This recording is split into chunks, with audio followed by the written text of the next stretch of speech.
All right, here we go. Shalom, shalom, shalom, shalom, peace. Welcome to another episode. DSTM. Don't shoot the messenger. This is your brother Amath. I acquire first name. IQ is all the same. It's that time. That's right. Shabbat shalom to the family, man. Happy fourth day. Moving into the fifth day of dedication. For all that's out there, man. Prayerfully, everybody's having a blessed week and having a good one. So far, so good on my end and our end. It's been a blessing. Uh, How's everybody doing, man? Hopefully everybody's doing solid today. Shalom to my brother Shalak in the house, Brother Yah in the house, Uziel, Malachi, shalom to y'all. My brother Hoshai, shalom, Naquab, shalom, Rosemarie, Kohath. Anybody else who's going to be joining in, anybody who I may have missed, Shalak, you know that it ain't intentional, but just know that we got some things to discuss today, man. You won't believe, you will be shocked and what they're saying about the Bible right now, man. Just when you thought you heard it all, just when I thought I heard it all, uh, it just gets worse, man. It just gets worse. The plot to taint and detour brothers and sisters from reading the Bible reaches no bounds when we're dealing with our enemy, man. We're gonna touch on that in a little bit. Uh, that's gonna kind of be the main focus on today's DSTM, the attack on the Bible, um, the lies that they're putting out there regarding our book. And, you know, the closer we get to the end, man, the more weapons of distractions get put out there, man, to completely try to pull our people away from it. You notice now, man, the drone talk is kind of quieted down. Nobody's really talking about drones no more. Oh, the Jay-Z talk is dying down. Nobody's caring about that no more. Diddy's dying down. Even the information about the war and what's happening on that, that's kind of slowing down. You know, everything right now is kind of shifting towards the economy, how bad it's doing, the divided house of Agent Orange, and what's happening. I mean, this guy ain't even touched ground in the White House yet. And his whole uh, system of operations is divided and collapsing. So you know, there's all kind of things that's going on out there, man. But there's really some wild stuff that they're talking about the scriptures now. And it's gonna kind of as they say, we're gonna lamb back or we're gonna raise it back. Aladah's lesson last week regarding Revelation 1 and 3, and blessed he that read it, then you know the different uh means and ways that they're trying to deter our people from reading the scriptures. But we're gonna tap into it, man. Shalom, brother Jason out there, man. House of Fire, and shalom to y'all family. Um, but let's get to it, man. I don't want to you know take too much longer on this, but we're gonna get right to it. You know what? Give me 1 second. I had to reboot my computer and I lost my PowerPoint. Let me find it.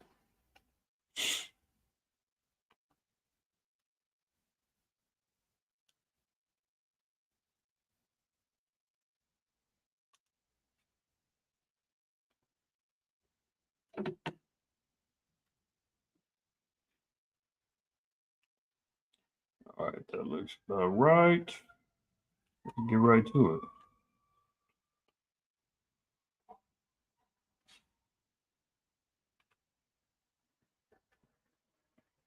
All right, so let's look at this first. Okay, so as the enemies of America continually piling up, now the White House is saying that Pakistan is developing a long range missile capable of hitting the U.S.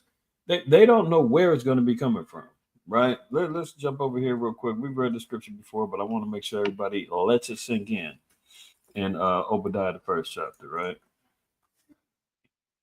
Let's it sink in because you know what? America, i.e., the kingdom of Esau, the great whore,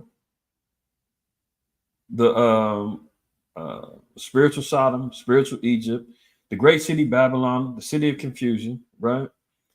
Has a number of different enemies that's going to be coming at it, man. You got North Korea, you got Russia, you got China, you've got Pakistan, you got Iran, they've got a multiplicity of enemies, man, and they don't know where it's going to come from. They know what's coming, but they don't know where it's coming from, man. Jeremiah, I believe it's in Jeremiah 50, it says all that bend the bow are to aim towards Babylon, right? And we'll get that in a second. Uh, Look at it. The vision of Obadiah. Thus saith the Most High Yahweh concerning Edom. We have heard a rumor from Yahweh, and an ambassador is sent among the heathen. Arise ye, and let us rise up against her in battle. Who? The heathen are going to rise up in battle against Edom. This is why he's the most hated on the earth, man. I mean, we bear that right now. But when all things are said and done, the tide is going to turn, and everybody's going to be against the so-called white man. Let me make sure it's in Jeremiah 30. 50. Shalaki. Yeah, it's 50 and 14. We're going to read that in a second. So we see who the enemies outside of, Yahweh Shai saying he's coming back with a legion of angels, going to completely wipe out the so-called white man and destroy his kingdom and bring terror and judgment upon the nations. Prior to that, we know what's going to happen. In regards to the Valley of Jehoshaphat, World War III, so forth and so on, there's going to be battles amongst the heathen, and there's going to be an assembly of heathen nations that are going to come up against the so-called white man. So again, like we talked about, you got Russia, you got China, you got Iran, you got North Korea, you got Pakistan, you got what other nations? Iraq, Afghanistan, Yemen. I mean, we're already at 9 now, and the list can continually go on of nations that's against the so-called white man. Continuing on, it says, "Behold, I have made thee small among the heathen; thou art greatly despised." So, at one point, the so-called white man is larger than life. His ego will be deflated. He's going to be small. He's going to be reduced and humbled, and greatly despised amongst the nations. The pride of thy heart have deceived thee, thou that dwellest in the clefts of the rocks, whose habitation is high, that saith in his heart, who shall bring me down to the ground? So yeah, we know about, his dwelling places. He loves to live in the high rises.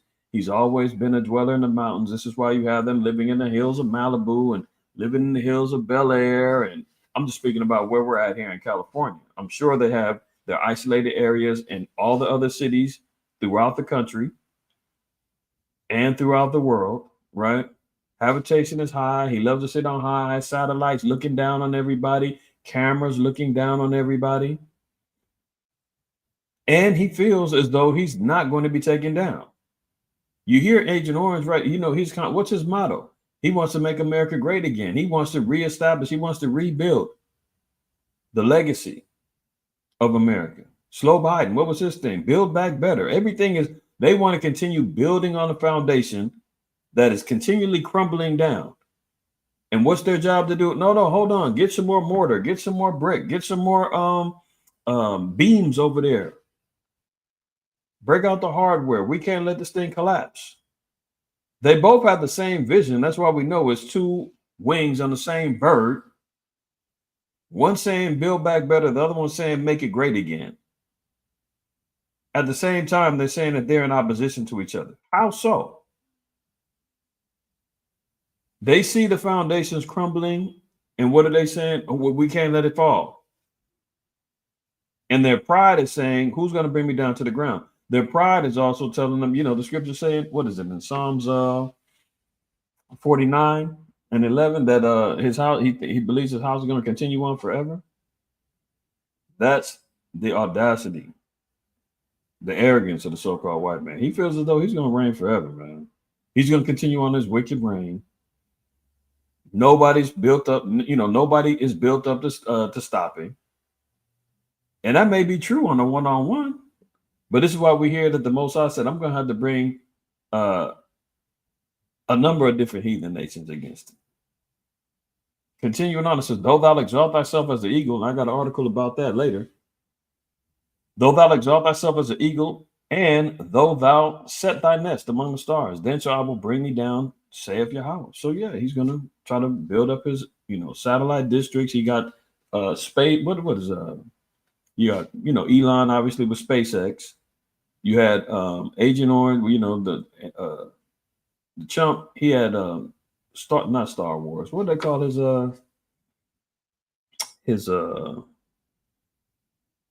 space program? Well, you know, Reagan had the Star Wars program. Agent Orange had what was he calling it? Snuts. If y'all remember, you know what I'm talking about, man. Throw it in the chat, man. I'm drawing a blank on what he called his space program. And they had the jackets and the emblems and everything on there. What the hell is the name of that thing? Let me see if y'all Space Force. There you go, Kohath and Shalak. Space Force, right? That's exactly what he's trying to establish. Most I said he's gonna be brought down to the ground, man. This guy thinks he's gonna be up there, and that's why he's out here destroying the earth, thinking he's gonna be able to have an escape hatch to jump out the back window and say, "Here, y'all can have the earth. You want to take this whole thing that's all ran down. Earth is already being destroyed. All the resources being pillaged and plumaged. Left with destitute, warfare all over the place, right?" And he's thinking, I'm gonna run up out of here, man. I'm gonna go get to Mars, man. I'm gonna go reestablish a whole nother kingdom of evil. No. Most High said you're gonna be brought down to the ground. That's why you see all these experimental launches of SpaceX and all the other crap, man. They keep failing. Upon launch, blowing up, all kind of issues, technical issues, man. They ain't going nowhere. Continuing on, it says, if thieves come to thee, if robbers by night, how art thou cut off?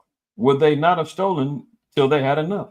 If the grape gatherers came to thee, would they not leave some grapes? See, he knows no bounds. He knows there's no limits to what he steals, robs, destroys, colonizes. He constantly wants more. More, man. It's like a destructive parasite, man, that just keeps on eating and looking for more to consume. But that's what he is, man. He's really like a parasite, man.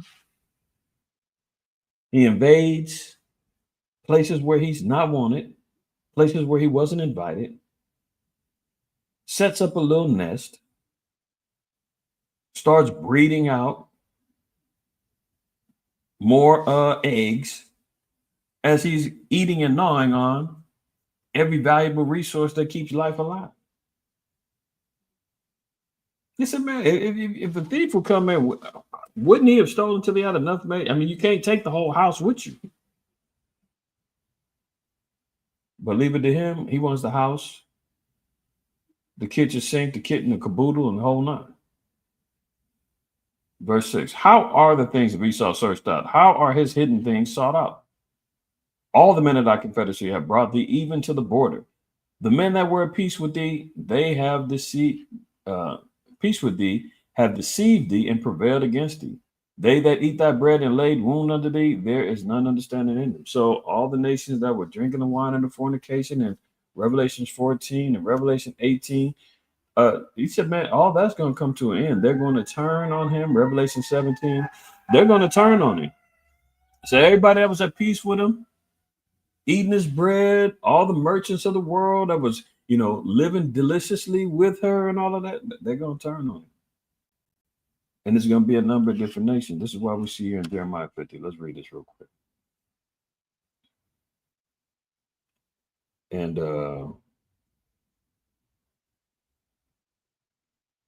look at verse 14. Now, these are all the nations that are being assembled to rise up against Babylon. It says, put yourselves in array against Babylon. This is against America. Round about. All of these heathen nations that's round about, that was at peace with thee, that was eating the bread, they're going to turn their back on them. Babylon round about. All ye that bend the bow, all that have power to bend the bow, meaning all that have the capabilities of shooting aerial projectiles, i.e. missiles, bombs. You understand what I'm saying? You're talking about Hellfire missiles and the Scud missiles and the Satan tubes and the Moab bombs, and all that are able to do that are going to do what? Shoot at her. Spare no arrows. The Most High says, spare no expense. Don't worry about your reserves. Don't worry about, we got to save a little bit. Who knows? The Lord said, no, let it all go. For she have sinned against the Most High Yahweh. So we're going to continually be reading about things like this, where more nations are joining in the fray of being able to be against America. White House says Pakistan is developing long-range missile capable of hitting the U.S. U.S. revealed intelligence after Islamabad rebuffed confidential discussions about its missile program. So yeah, Pakistan has had nukes for a long time, but now they're developing the rocket systems that these nukes can actually get over here. You already hear about Kim Jong Un talking about he got the nukes ready to, and they'll reach America. We know Putin has said it. China has said it.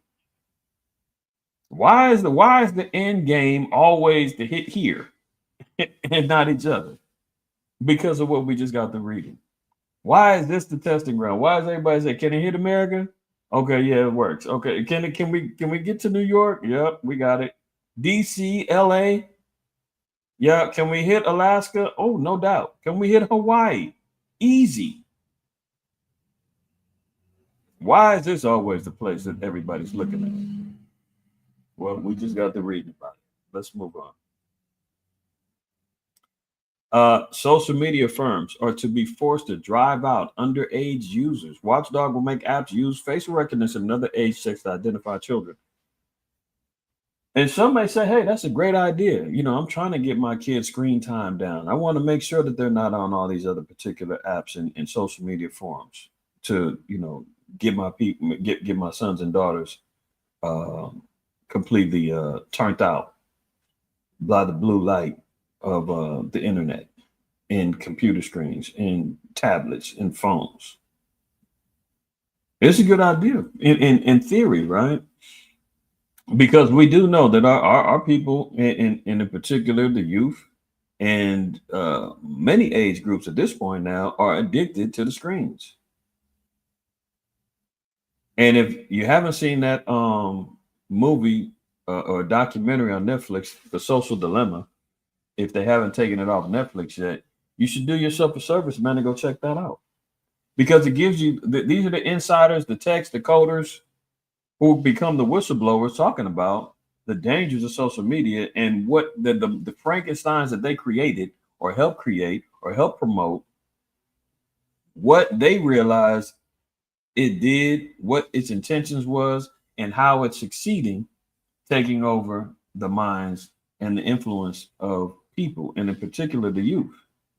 This is why the whole issue of TikTok being banned or potentially being banned next month on the 19th is getting so much more steam now. Now people is finally starting to log off of their get off of their TikToks because they were still living on high, saying, no, it ain't gonna go nowhere. Now they get inching closer and they notice that nothing has really changed outside of hopefully delaying or getting the Supreme Court to delay the process or to hear oppositional arguments to stop the ban of TikTok.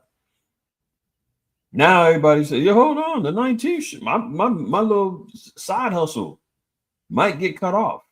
My popularity on this app might get cut off. My ability to deceive and lie and get people caught up." And some may say this may be another avenue that they're cutting off to put the truth out, because there's a lot of jakes in the truth that's used TikTok to spread knowledge and wisdom and understanding, and that's the good that can come out of it. Unfortunately, probably 90 to 93% of what's on there is bullshit. Entertainment, side hustles, promoting businesses, utilizing it as forms to make money. And if people get cut off of that, you think the economy's bad now? That won't be a way that people can try to, get some more money. So now you're hearing about, you remember early in the year when Slow Biden first cut off TikTok, people wasn't even thinking about it. I was talking to my brother-in-law, and he was trying to get me to get a TikTok. I'm like, man, they're about to get rid of that. He's like, huh? They're about to get rid of it. I didn't know that. What? I had to send him a couple articles. Like, man, you better get up to speed. Your favorite app for entertainment and everything else, that's about to be gone. And you out here promoting it, thinking that it could be continuing on. Now, because it's so powerful, the so-called white man's not going to let it go. He's going to try to take control of it. That's why they want the sale of TikTok to go to an American-based company. They want the control. They want to be able to establish the narrative of you utilizing this weapon. They don't want China being able to have that no more. That's why they're like, look, if you don't sell it to an American company and let us have access to the billions of users that you've established and built on, then we're going to cut you off from the beast. We're going to cut you off from the whore, I should say. You're going to unwrap your lips from that poisonous tit and get on. And they know this is their biggest market. This is the place where they, all the advertisers is paying money, and all of the major influencers is all over here. So if TikTok gets cut off from America, that's going to really hurt their market. And they're fighting like hell to try to make sure that they don't lose their grasp on America. Now, why is this particular thing important? Because it opens up the door of understanding why facial recognition is important. They always go to the kids first, right? In medicine, when they say, "Oh, there's a plague going on, there's a disease going on," you might want to protect your kids. Make sure you roll their sleeves up and get the new thing out there that your doctor's promoting and poke them in the arm. And you say, "Oh, to save the kids, I better do it." So we know that facial recognition is part of the beast system. They want to be able to consolidate and identify and have eyes and ears on everything and everything that they want out there, right? So if they utilize facial recognition and they have an excuse to say, well, guess what? It started with the kids. We wanted to protect the kids.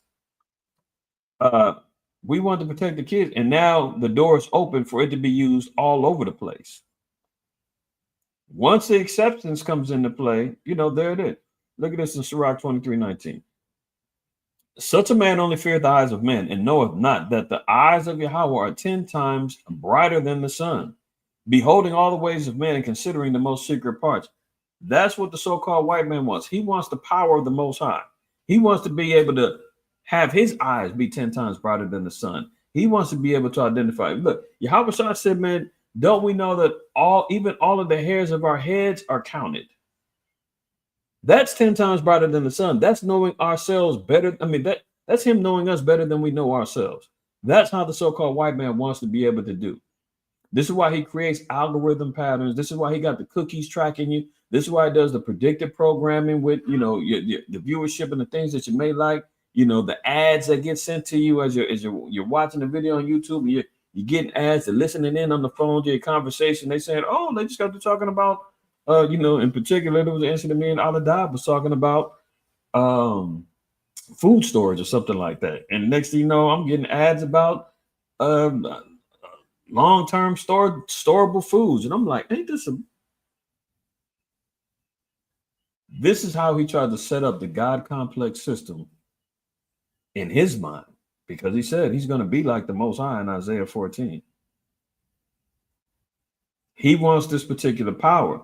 So as he unleashes all of these social media apps, remember, it's always problem, reaction, solution, the Hegelian dialectic. So he created the problem. He puts that you can't buy a phone without these damn apps on the phone. Every phone comes with the app already on it. TikTok already there. Instagram already there. Facebook already there. And you can't get rid of them. Try to remove them apps, man. Them things is lurking in the background. Try to delete your account from Facebook. They'll close it, and then they'll sit back and say, oh, well, your account is never closed. It's always open for you to come back. We'll leave the door open just in case. We'll know you'll be back. Because I know, people are addicted to these things. You figure I'm going to fast. I'm going to close my account for a minute. And next thing you know, you're twiddling your thumbs. You're involuntarily moving your fingers like you got a phone in your hand. And you're like, damn, I wonder what's going on in the Twitter sphere. I wonder what's going on in the Instagram. I missed my account. And I'm just gonna log on, man. I'm gonna make a fake account, man. I'm gonna go ahead on a troll and ghost around. And next thing you know, you back in the game again. And they know that. That's why they never fully close these accounts. You can't close these accounts and cut them off your phone. They're built into the phone. So they create these things And then they expose the kids to all of this madness, everything from sexual to violent content to you name it. All of these damn challenges and memes and now you see it's impacting the youth, and then they say, "Oh well, yeah, we've got a solution. We're going to enable the apps to have facial recognition, and they won't be able to log on unless they have their face and their age is verified." And how do they log that in? Because you got to probably put in, you know, identifiable information, identifiable information into the app that can be verified only by your face. And if you're 15 trying to log on to an app that says 16 and you're logging on it and you're fake, no, you can't do it. You gotta wait till you're 16. And then they see, oh, the success of that means that we got to expand this into the rest of technology. Want to protect your money, want to protect your assets, you want to protect your you want to be able to go buy particular food items, whatever. It opens up the door for the facial recognition to come into play, and everybody's okay with it because, hey, it's for the kids. So this is dangerous, right? Look at it. Social media firms will use facial recognition age checks to drive out underage children from their sites under plans to be announced next month by Ofcom. How about you just stop even automatically installing these apps on the phones, and then you have an age verification system in order for them to download the app on their phone, right? How about that? Instead of, oh no, we're not getting rid of that. The apps are staying on there, but we need more information on all of you. We're going to start with the kids. And more than likely, they're going to open it up to the general public, and it's not just going to be age restricted. In order to log on to your account, you're going to need facial recognition. Remember, even with the World Health Organization and their World ID system, remember it said let's get that real quick. It said that to get onto your social media accounts, you're going to need a QR code, or you're going to need a verifiable way to enter.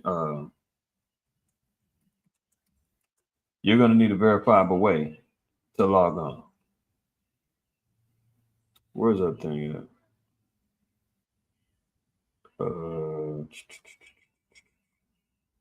Here we go.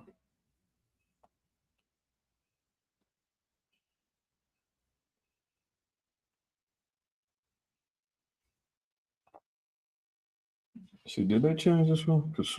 Yeah, this ain't the right. This ain't the one. It's not the one. It looks just like this. I'm sure y'all know which one I'm talking about. As soon as I find it, I'm gonna pull it up. Uh,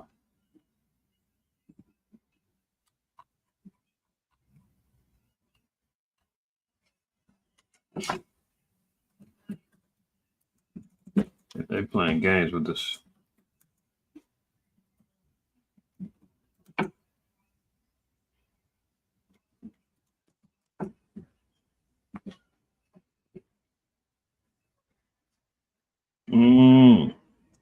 Where the hell is that grid? See, I knew I should have downloaded that damn grid. I know I've showed it a bunch of times on here. Now all of a sudden, you I can't find it as easy as I used to.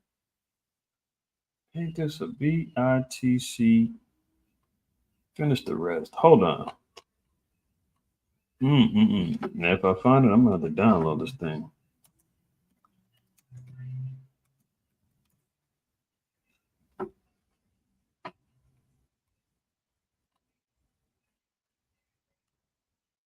Digital ID. Here we go.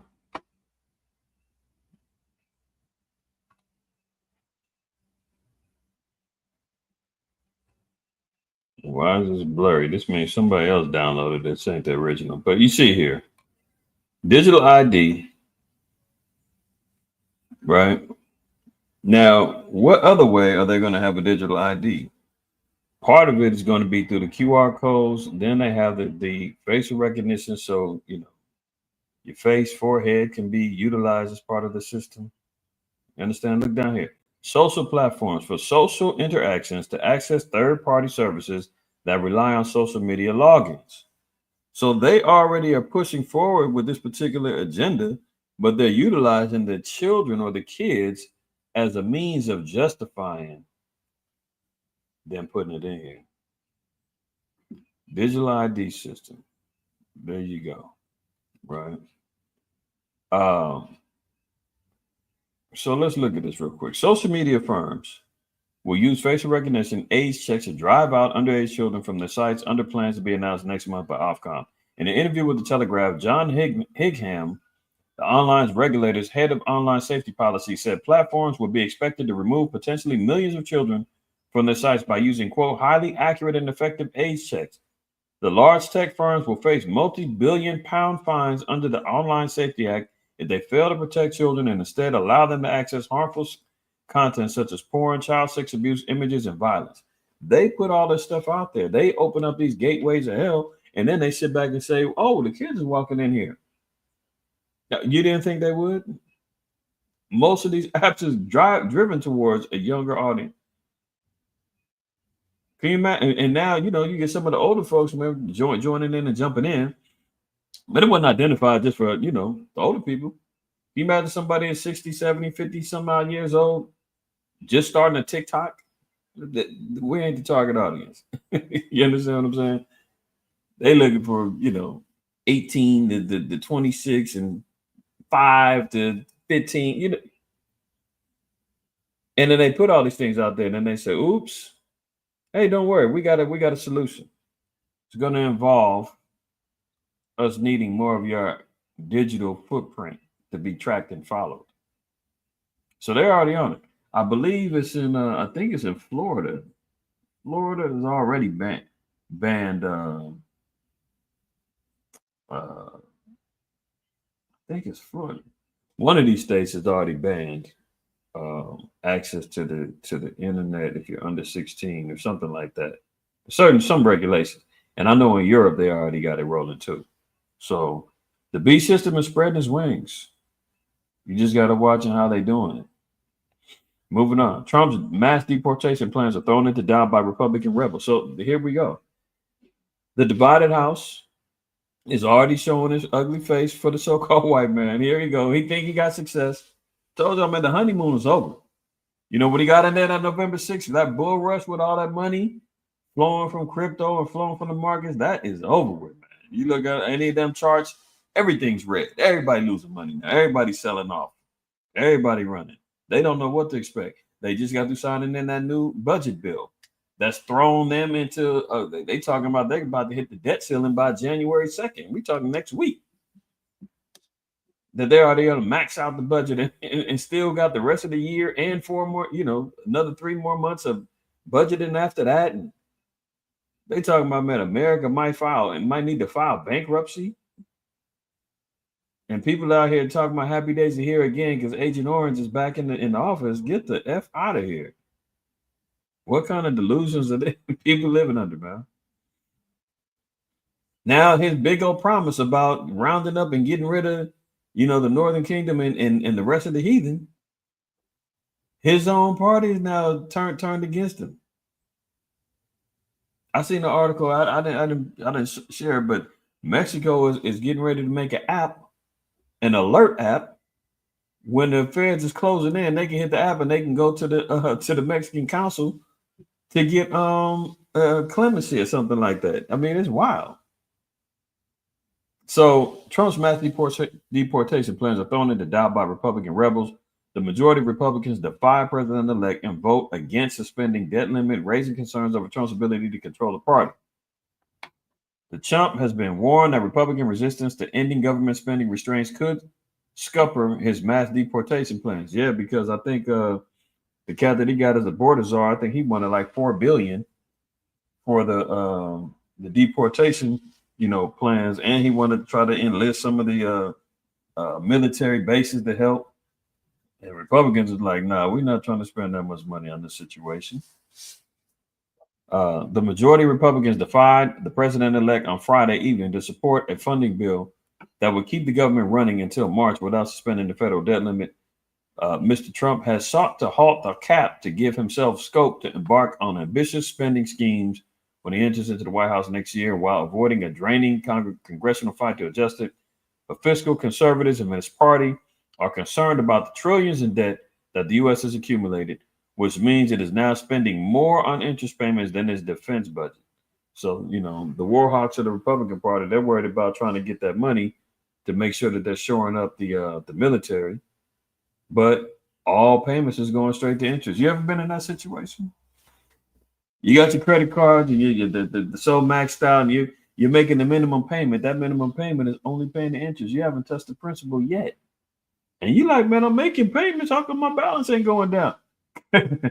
It's because that interest rate is so damn high. Remember the days when you can get a credit card and they're like, hey, you got a $500 limit. All you got to pay is $30 a month. And you got access to $500. And I remember this because when I went to school, I'll never forget it, man. Professor Johnny Scott, he did his first class he taught us was don't get caught in the credit card trap. And I'm a freshman going to Cal State Northridge. And sure enough, they had booths all over the campus. Discover, Visa, MasterCard, all these credit cards. At 18, they trying to get you to get into the trap. And Johnny Scott was like, look, they're trying to bait you, black folk. They're trying to bait you in there. They get you thrown into debt. You're going to be so overwhelmed in debt, you're going to drop out of school because you can't pay your bills. He was like, don't fall for it. Try to get you a little job. Don't buy these credit cards. Look, here's the interest rate. This is what they're doing. And most of it didn't listen. We hear free money. We're not financially educated in the hood. You get out, you're like, oh, what? Credit? You give me money on consignment? You give me money in advance? And then telling me all I got to pay is $25 a month to sustain it? Cool. As soon as you start using it, boom. You start paying back. You're paying too slow. You miss a payment. That $25 now, oh, your minimum payment is $35. You're like, $35, that ain't bad. By the time you 2 months in, that $500 is maxed out. And because you're 18 or you got bad credit, you didn't know that your interest rate is 27%. So now you're paying and you can't get out. Trapped. America is in that. See, this is why America will sit back and condemn you, me, or anybody else that got bad credit or you got struggling paying your bills. And then you look at their blueprint and you saying you 10 million times worse than me. But I can't qualify to go, get an apartment or a car and this, that, and the third. But you still can print up money and do what you want. That's the hypocrisy of America. You're talking America is about to be $30 trillion in debt. And every payment that they pay on their debts is only going to interest. That's how you know they're gonna have to file. They're gonna have to file bankruptcy. Let me look at that. Let me see if I can find that article. I'm just gonna show y'all the headlines real quick.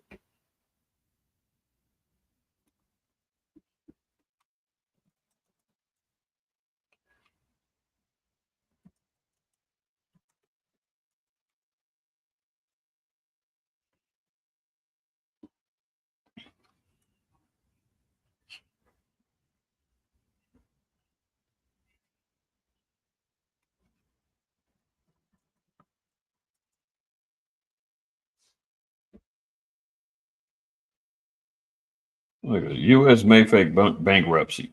Just 2 days ago. If situation with national debt doesn't change. National debt is approaching $32 trillion. Will it bankrupt? This is in Forbes. That was in 2023. It's only, look at it. The alien Elon Musk says America's headed for bankruptcy. And now he's in control of the money. Him and Vivek Ramaswamy. So this is why we're seeing all these, these issues jumping up.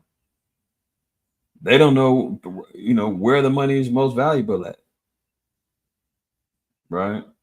This is why you're hearing about Agent Orange and Elon Musk talking about, oh, well, you know what? We're going to need to keep the valuable immigrants We need the ones who's contributing to industry. We can keep the ones, the brainchilds who are out here advancing tech.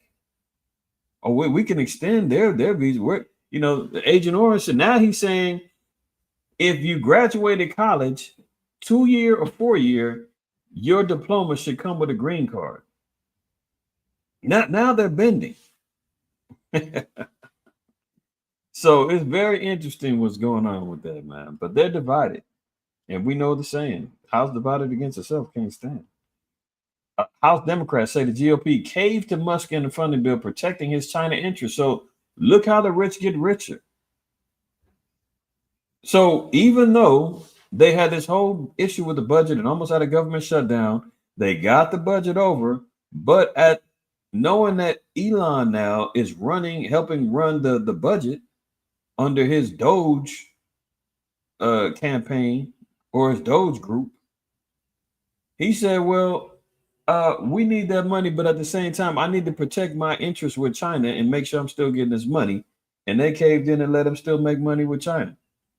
Look at the House Democrats Jim McGovern of Massachusetts and Rosa DeLauro of Connecticut say the Republican colleagues in Congress caved to the demands of Elon Musk, sinking a bipartisan government funding bill that would have regulated U.S. investments in China. Congress passed a separate stopgap funding bill over the weekend, averting a government shutdown. In a series of posts on X, McGovern said more could have been accomplished. The scrap provision would have made it easier to keep cutting edge AI and quantum computing tech as well as jobs in America, he wrote, but Elon had a problem. Tesla, run by Musk, is the only foreign automaker to operate a factory in China without a local joint venture.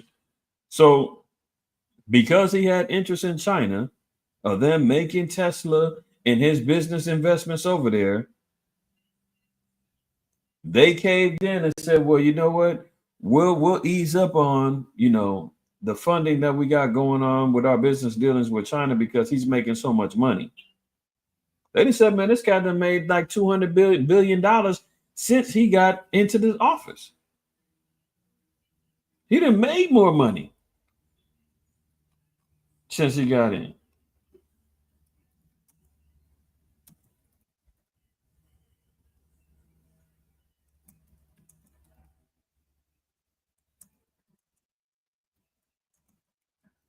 Let me see if that's correct. Oh, slap. I said the 200. His wealth jumped 170 billion. Okay, so I was 30 billion off. Tomato. See how this dude, man, is a slide up in there, man, and monopolize this whole thing. This cat made $170 billion since election day, snaked and weaseled his way into White House influence with no political experience, nothing. 170 billion. His net worth went up 69%. And where's your net worth going? Where's mine going? Budget spending bill, damn near about to be bankrupt, but he says it's okay, sign it off because I'm making billions of dollars on this. You can sink, I'll swim. So, Tesla, run by Musk, is the only foreign automaker to operate a factory in China without a local joint venture. Tesla also built a battery plant down the street from a Shanghai car factory this year and aims to develop a self-driving vehicle technology in China. Matter of fact, I was just watching an episode of The Twilight Zone yesterday evening, and there was one particular. It's called Mr. Whipple's. Something about Mr. Whipple. But this is I don't know what date it was. It had to been it was season 5, so it had to been probably early 60s, right? And the whole thing was the Whipple Corporation was developing and building AI and robotics to take over operations, and they laid off, they were laying off all of the human labor. So basically, they've been talking about robots replacing humans since the early 60s, and that just came from a damn Twilight Zone episode. I was like, damn, these bastards have been plotting this for years. And of course, the workers get upset. The head foreman, he snuck back into the factory, busted up one of the computers, man. He ended up getting shot. And overall, even Mr. Whipple, the owner of the company, he got replaced by a damn robot. They was like, we don't even need you calling shots no more. Robots can do it all. And that was the irony of the whole thing. But I don't know if anybody's seen that. If y'all can find that, it's a pretty good episode. Mr. Whipple and something like that about the Mr. Whipple and the corporation. But anyway, Musk is Mr. Whipple. Self-driving cars, the taxis, the takeover. He got the AI already operating in all facets of business right now.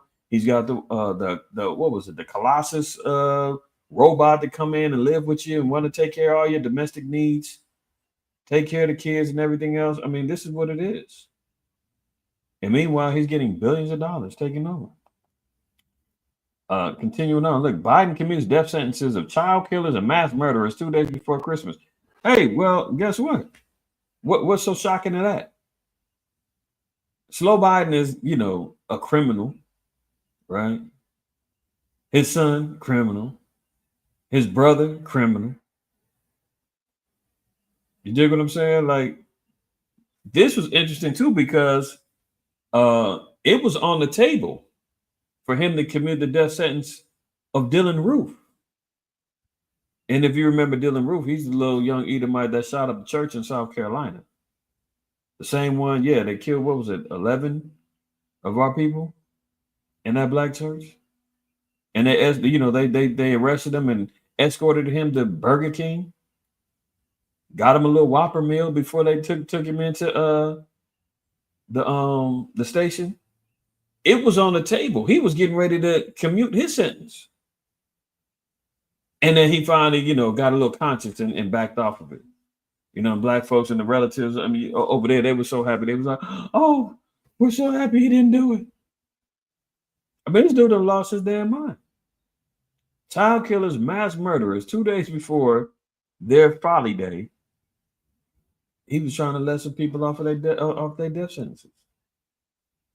Slow Biden on Monday commuted the sentences of 37 to 40 men on federal death row, a list that includes at least 5 child killers and several mass murderers. A stunning act of clemency just days before Christmas. I mean, this dude is out here kickstarting World War III to go completely hot. Then completely ran the budget and the economy into the ground. Authorized and mandated people to get poked in their arm with something that didn't do good. I mean, what else has he done? Of course, enabled the rights and gave even more power to the alphabet people. I mean, this dude was wild. And can you imagine 4 years ago, the Negroes and Hispanic running around here so elated that he was in, making all kind of excuses for him. Now all of a sudden, everybody finally sees like 4 years later, and they're like, oh, glad he's gone. Look what he did. Biden 82 gave a reprieve to the nation's most violent murderers, 9 of whom were found too dangerous to live after butchering fellow inmates as part of his effort of ensuring a fair and effective justice system.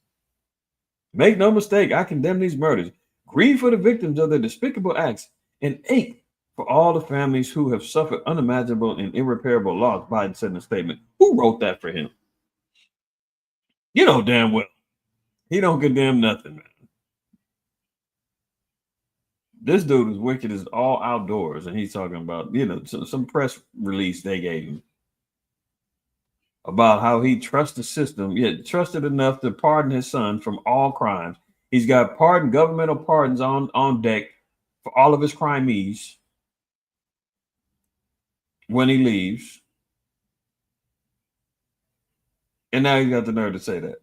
But guided by my conscience, the evil one that is, and my experience as a public defender, chairman of the Senate Judiciary Committee, vice president, and now president, I am more convinced than ever that we must stop the use of the death penalty at the federal level. I'm in good conscience. I cannot stand back and let a new administration resume executions that I halted. So, of course, he flipped it on the chump. right? The same cat, man, who was running around in the 96 crime bill talking about, or 94 crime bill, talking about if you got a quarter size piece of crack, 5 years. Meanwhile, his son is chopping up rocks all day on cloud nine, sniffing nose candy. I mean, have they still found who the weed belonged to the coke belonged to in the White House yet? Is that still under investigation? Illegal substances found in the house, man, and they cut it off. We don't know whose it was. It's all right, don't worry. But now all of a sudden he's light on crime, right? Look at this. This is how bad it's getting, y'all. And Alada, you're gonna like this. Gen Z cashiers can't recognize real cash. They think they're counterfeit. This is how far away Gen Z and the system of how we utilize money is changing. Gen Z is so used to swiping and using cards and chips and taps and Apple Pays with the phones that they can't recognize what money looks like anymore, what if it's real or not. An assistant manager was left frustrated when his Gen Z coworkers wrongly declared a customer's money is fake. Sam, 22, who gave his first name only, is an assistant manager at a frozen yogurt shop in Florida and recently shared a frustrating work moment with Reddit's mildly infuriating sub. In a post shared on December 15 with 15,000 upvotes, Sam wrote via his account, Philip, whatever. These bills confiscated by teen cashiers deemed counterfeit. I shed a tear because of the Sharpie they scrawled onto the bills, he added, alongside a photo of a very real $10 and $5 bill with the words fake and fake do not accept written across them. Sam told Newsweek he had to sternly explain to the teenage employees that the bills were just old and not counterfeit. These bills are pre-1999 as far as dating goes, so at least 25 to 30 years old. He explained, meaning they were older than the employees and Sam himself. The $5 is even older, maybe from the 60s. He acknowledged that the teens would likely be unused to cash thanks to the prevalence of cards and apps. He said himself he rarely uses cash. Ashar, man, I'm trying to tell you, Johnny on the spot didn't take you long to dig it out. There's our top researcher right there, Ashar. He found the episode. So I got to double back. The brain center of Mr. Whipples. See, all I got to do is throw him a couple words and he's on it. All praise. That's it right there. The brain center, Mr. Whipples. That's the one where they got AI and the technology, man, taking over manufacturing plants, man, laying off workers, pretty much predictively showing you where we'll be at in 2024, 2023, etc. All right. Good work, my brother. Good work. All praise. But it's just showing you, man.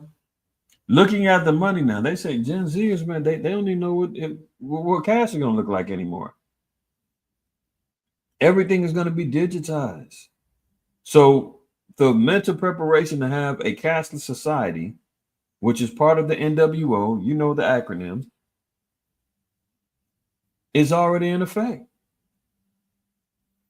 For the last 25 to 30 years, there's a whole generation that came under that who's been trained and taught. You don't need that. Just use the app. Use your card. Use the chip. Tap your card on there. Watch what happens. And then when you're going to places, you know that utilize cash, they don't know what cash. Oh, hold on. Thank the Lord that they have, the damn cash register, calculates the money for you. How much you're supposed to give back, how much change you owe. They got pictures now. You go to them damn fast food places and it's pictures. Big Mac, fried, combo two. You, you talk about smart this, man. Smart for who? Smartphone, smart car, smart home. Meanwhile, we're getting dumber by the minute. I mean, you're working at and that where was it? China, Korea, Japan. They're ordering out of off of kiosks and vending machines food now. They ain't even gonna need people no more. Cash is already on deck.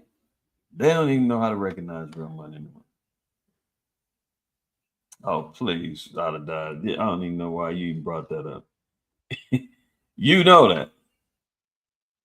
You know, what was it? Ezekiel 7 said they're gonna throw their silver and gold in the streets because it's the oh, let me get that real quick. And this is twofold too, because to let you know the silver and gold was also the the form. This is where the idols was being made.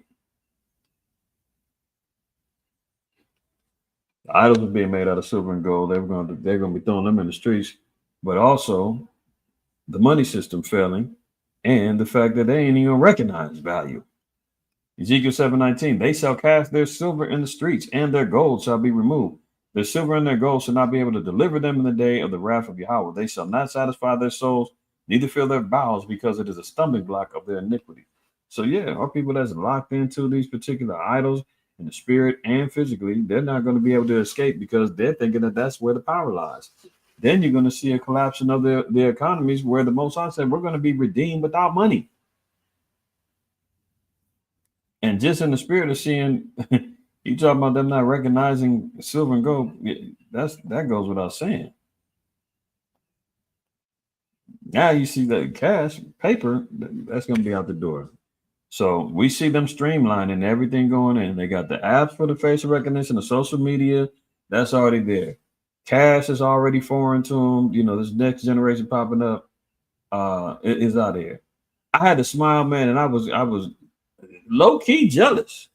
I was in the line at the grocery store, man, and the elder sister was in front of me, and her granddaughter was, helping her with, get her shopping done, and the sister pulled out a checkbook and she wrote a check for her groceries.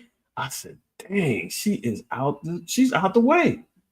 I mean, she still has obviously a bank account, so there's some identifying factors that she's got to submit to, but traceably, she's still writing checks. So she ain't even thought about a damn debit card. She ain't thought about no chip. She ain't thought about Apple Pay. None of that. Google Pay. No, she's not involved in any of that. She wrote a check and told the cashier, she said, "I'll see you next month."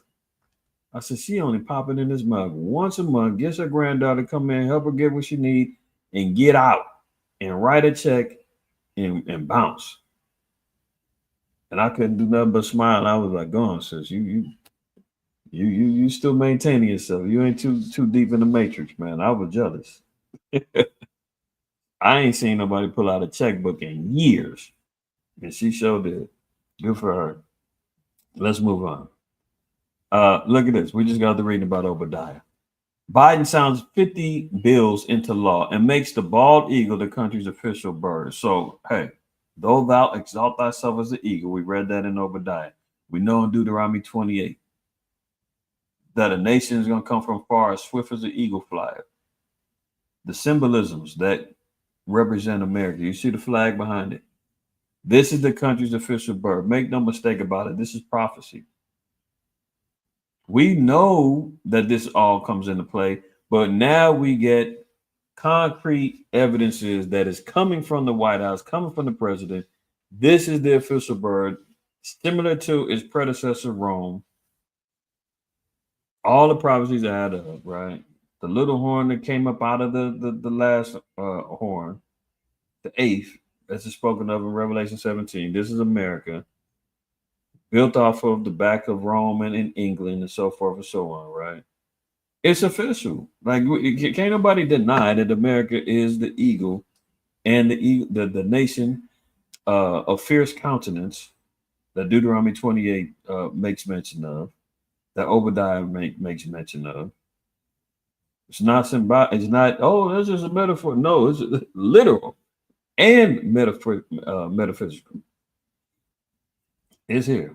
So there you go. More evidence. Moving on. Walking pneumonia, the great masquerader on the rise in Washington. So now another plague then kicked in. They what's her name? Ricky Henderson, Hall of Fame baseball player. He just died last week of pneumonia. This year, in addition to more familiar respiratory viruses, influenza, RSV, and SARS-CoV-2, local experts are also warning about a particular type of pneumonia infection. Walking pneumonia is going on, bird flu, whooping cough. I mean, you remember Peter? What's that guy's name? Peter Desert. I forgot. You know what I'm talking about, man. The old little professor, man, that's promoting the pokes. The one that said, "Come January 21st." And Sister Denise, I'm jealous. I am jealous. You writing them checks. Good for you. Good for you. I wish I could revert back. They cornered the market. I think I stopped writing checks and then probably mid 2000s, somewhere around there. When they started, I was still getting physical checks late, mid the early 2000s. And then it was like, no, you got to do direct deposit. I'm like, oh, all right. Checks come into play. Then they phasing, I got seduced. Get the debit card. It's easier. All right, fine. But yeah, good for you. You got them checks on deck. Walking pneumonia. So, Peter Hotez. There you go. I gotta always remember the Ho. Like Kathy Hochul up there in New York, the governor of New York. And now Hotez. Yeah. So the diseases of the plagues, they got them all bubbling up. They're out there.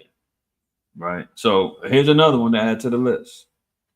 And as we read last week, Governor Newsom already, declared a state of emergency in California for one quote unquote bird flu case in Louisiana.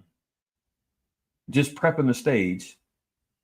Lord knows what and if they're going to, it could be a blanket, it could be somewhat of a light threat, but we got to really pay attention to it because we are seeing multiple sicknesses, illnesses, disease, plague, whatever you want to call it, being let loose and all over the place now, globally, let alone in America. So could something even bigger be jumping off in less than a month? It's certainly looking like it.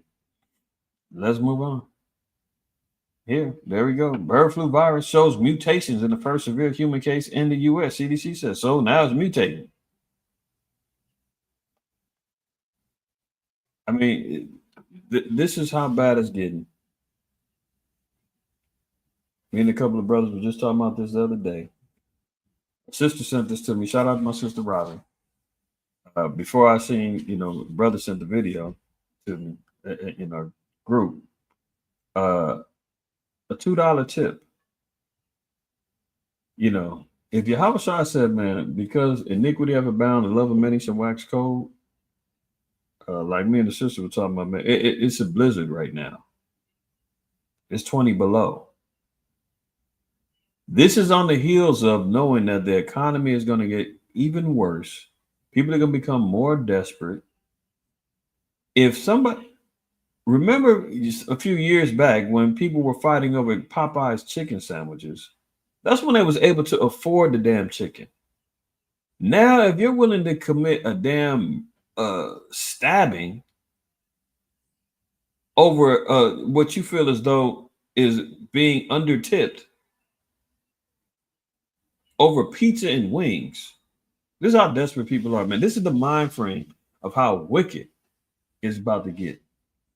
Angry that she only received a $2 tip on a $33.10 order of pizza and chicken wings, a delivery driver allegedly clocked out of work and returned later that night to stab the female customer 14 times, according to the Florida investigators. Now, she appears to be, Northern Kingdom. She goes to deliver some food to a damn motel. Don't know who the other, the other people are nationwide, right? But they got into an argument. It got heated. She could have been arguing over the tip. Threats probably got flown around. You know how that go. And this one says, "Okay, I'll be back." Soon as she get off work, she called her dude, or she called some cat. They roll back over there to confront the woman and her man or her boyfriend, whatever, about the previous argument. I'm sure it wasn't just over $2. I'm sure they was it started off with that and it escalated. You know that how that plays out. It ain't just $2. Now it's disrespect. Now it's some more stuff.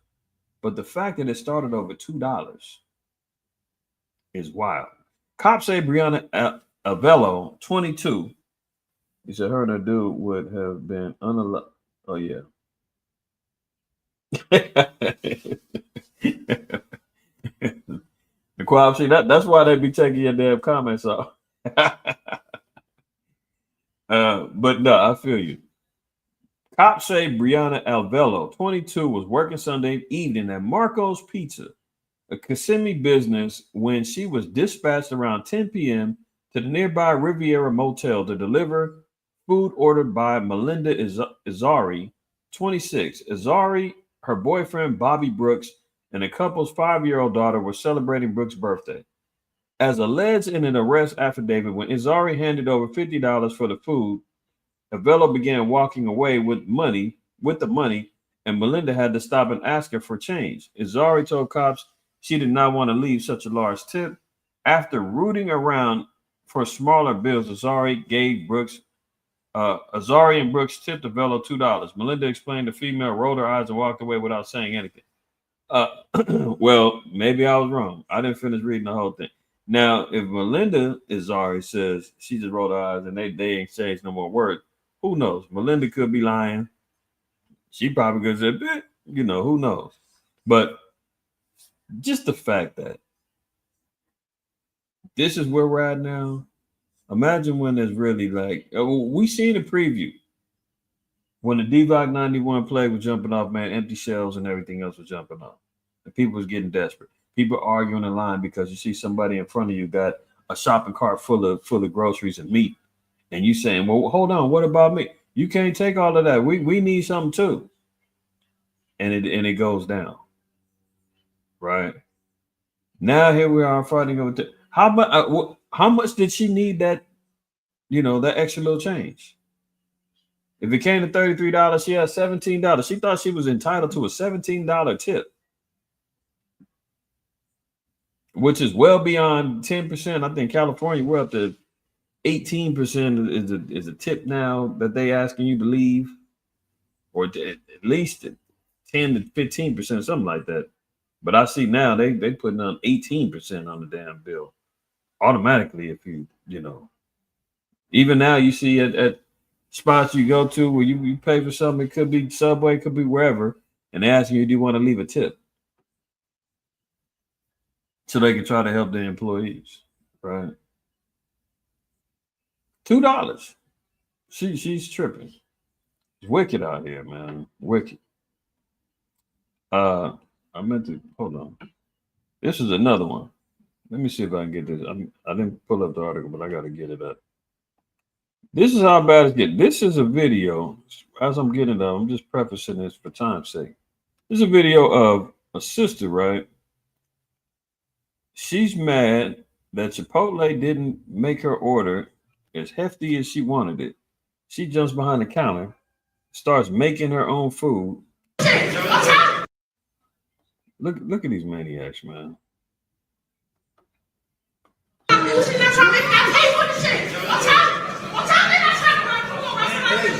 let her make her food. Just get her food, please. Just let her make her food. Big girl is not playing. She wants to make her own food. Meanwhile, whoever's filming, I don't know if they're with her, egging this on, filming her doing the crime. Look, man, that's why. That's why the scriptures say, man, Give me any wickedness but the wickedness of a woman. You just seen one woman, man, go back, entice her dude to go with her over a $2 tip to go stab up somebody 14 times. I mean, how foolish can a dude be to go and do that? But he sit back and co-sign and goes.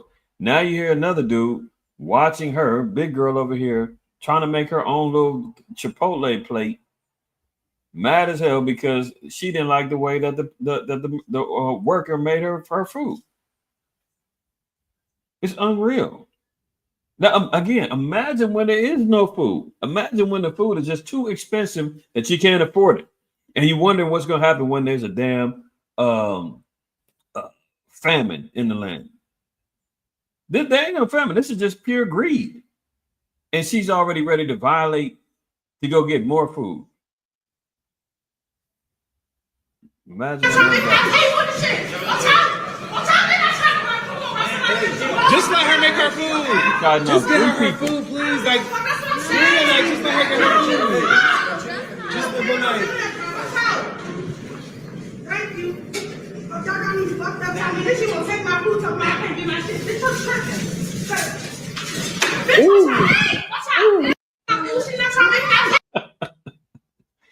It's bad out here, man. Can you imagine? Whoever the hell that is filming, egging her on and trying to say that this is okay, just let her make her food. Well, why not just let everybody go back there and just make their own food?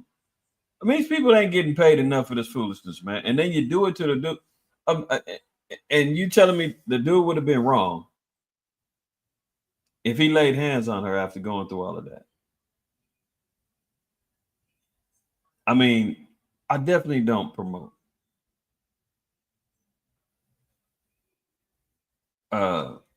any type of abuse of women. Let's be clear. But damn, just reactionary. Something would have got thrown back at her. Something would have. She'd have got hit with something.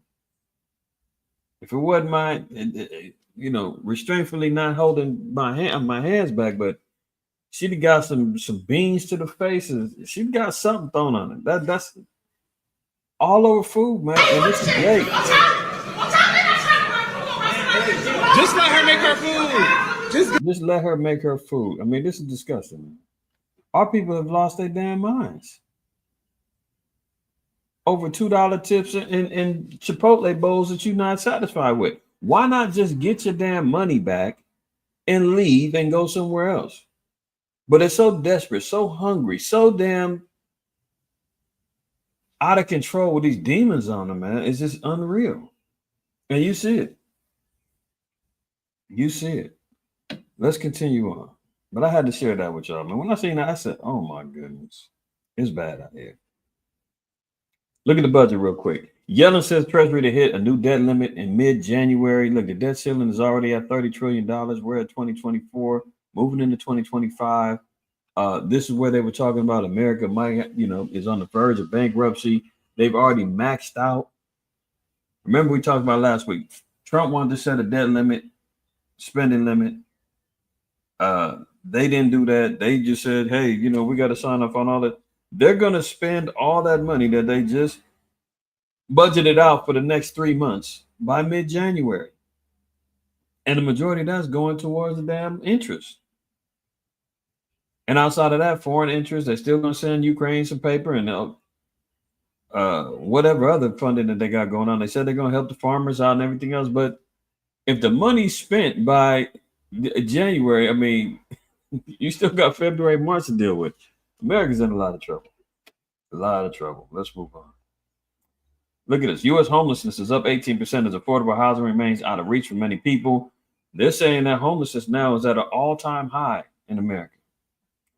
The U.S. saw an 18.1% increase in homelessness this year, a dramatic rise driven mostly by lack of affordable housing, as well as devastating natural disasters and a surge of migrants in several parts of the country. So there's a number of different factors are jumping off. People can't afford the housing. Meanwhile, rents is raising, mortgages is raising, property taxes are raising, insurance is raising. I mean, they're making this place unsustainable. This is how they're going to turn America into third world, And that's what happened with Rome. Rome was having a lot of issues with some of these same issues, economics, barbarian invasions, military expansion too far, divided house in the Senate. You understand what I'm saying? So we're on the fast track for this place to see its end. The U.S. Department of Housing and Urban Development said federally required tallies taken across the country in January found that more than 770,000 people were counted as homeless, a number that misses some people and does not include those staying with friends or family because they do not have a place of their own.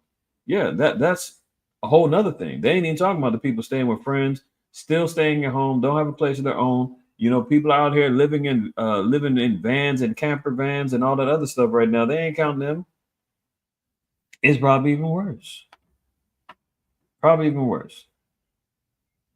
The numbers overall represent 23 of every 10,000 people in the U.S., with Black people being overrepresented among the homeless population. So, there we see what's going down. Homelessness, unaffordable. You see people already panicking with food and acting a damn fool. It's not looking good.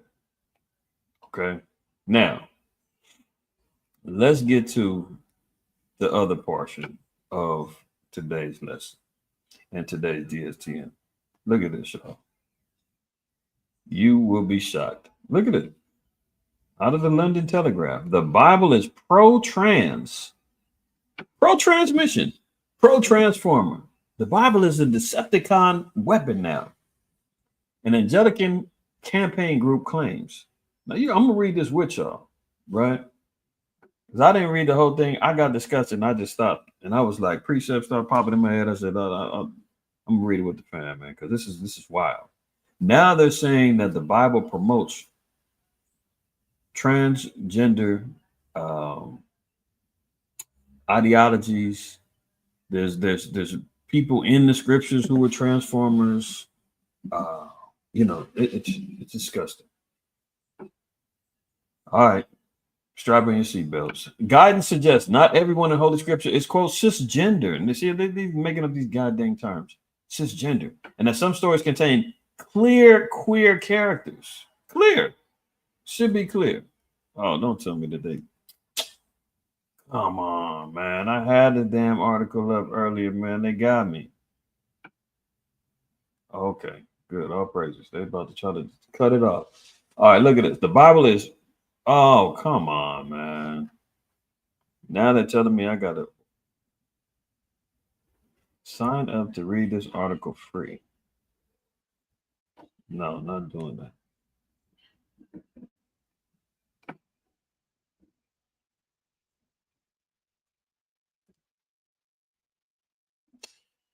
Damn, man. I had the damn article up, man. Okay, let's see if we can do that. We're just going to read a little bit of it. I'm going to try to see if I can swipe up some of this. All right, we'll do it like this. So they're not going to give me the whole article. I had it up earlier. I had to reboot my computer. When I did that, now all of a sudden it's popping up talking about I got to get an account. So we'll do it like this. It's more than one way to skin the cat. Jacob is a supplanter, man. I come from a supplanting forefather. I'm going to find one way to get what I need. All right, so look at this. The Bible is pro-transgender, according to guidance promoted by an evangelical campaign group. It claims that, quote, not everyone in the Bible is cisgender. They're gender at birth.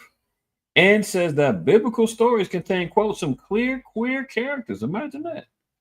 This argument rests on the treatment of eunuchs in scripture and women taking part in apparently masculine activities in the Bible. Women taking on masculine activities in the Bible makes them transformers, right? So I guess, Judith riding for Israel and killing off one of our enemies, that I guess that makes her a transgender. I guess Esther, willing to put her life on the line against, Ahasuerus, and does that make her, Deborah with Barak in Judges? I mean, what are they talking about, man? Let's move. Let's continue. Let's see. The guidance is contained in resources hosted on the website LGBT Faith UK. A link to the document states the Bible affirms trans, intersex, and queer people. The text begins by stating, not everyone in the Bible is cisgender, nor is everyone in the Bible biologically or anatomically male or female. Okay, see, now this is where the lies come into play. Not everybody's male or female. Did we just not read that? Okay. Let's just go to the beginning. Y'all know. See, this is the folly and this is the deception that they're trying to throw out there to continually promote an agenda that is completely abominable according to the word of the Most High. Look, Genesis 1:27. And the Elohim created man in his own image, and in the image of the Most High, and the Elohim created he him, male and female created he them. I mean, where's it confusing at? They said everybody's not born in the gender that they are. Yahweh Shai, the Christ. What did he say? We'll read verse 3 and 4. The Pharisees also came unto him, tempting him and saying unto him, is it lawful for a man to put away his wife for every cause? There's a man and there's a wife. There's a male and a female in this particular scenario. And they're in what's called a joint union, a marriage. It didn't say that there was a man and his partner, a woman and her lover, a man and his wife. There's a divorce issue that's on the table. Verse 4, and he answered and said unto them, have ye not read that he which made them at the beginning made them male and female? But no. This wicked ass group, angelical group out of the Church of England is talking about that didn't say that. Again, Mark's account, did he say anything different than Matthew? How was it reported to him? And the Pharisees came to him and asked him, is it lawful for a man to put away his wife, his life partner, his husband? No, his wife, tempting him. And he answered and said unto them, what did Moses command you? And they said, Moses suffered to write a bill of divorcement and to put her away, him away. And Yahweh answered and said unto them, for the hardness of your heart, he wrote you this precept. But from the beginning of creation, the Most High made them male and female. I mean, come on, man. This is where it's getting ridiculous.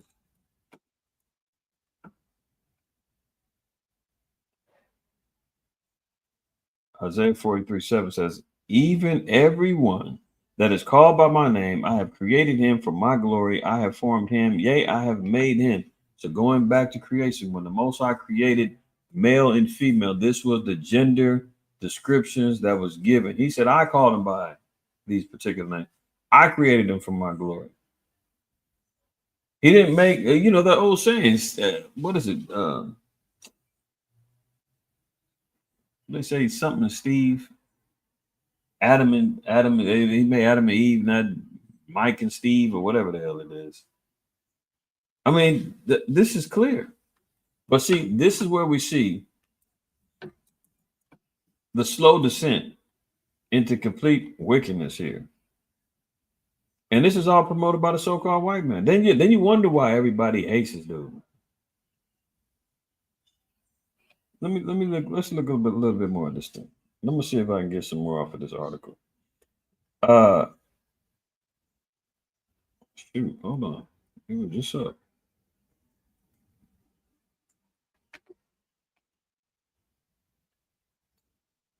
Oh, it just came off again. I need to see some more.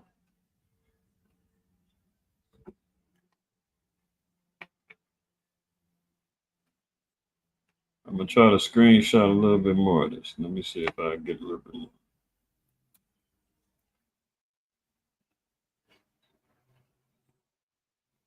Building on the fly, y'all. Be patient with me. We're going to figure this thing out.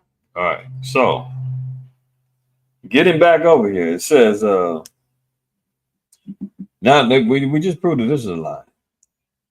That the Bible, not everyone in the Bible is cisgender, nor is everyone in the Bible biologically or anatomically male or female. In the Bible, the clearest example of this are eunuchs who can be seen as the biblical ancestors of trans people. Did you hear that?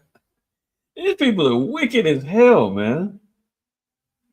They said that the eunuchs were the biblical ancestors of trans people. Okay, look at this. Look at this foolishness, man.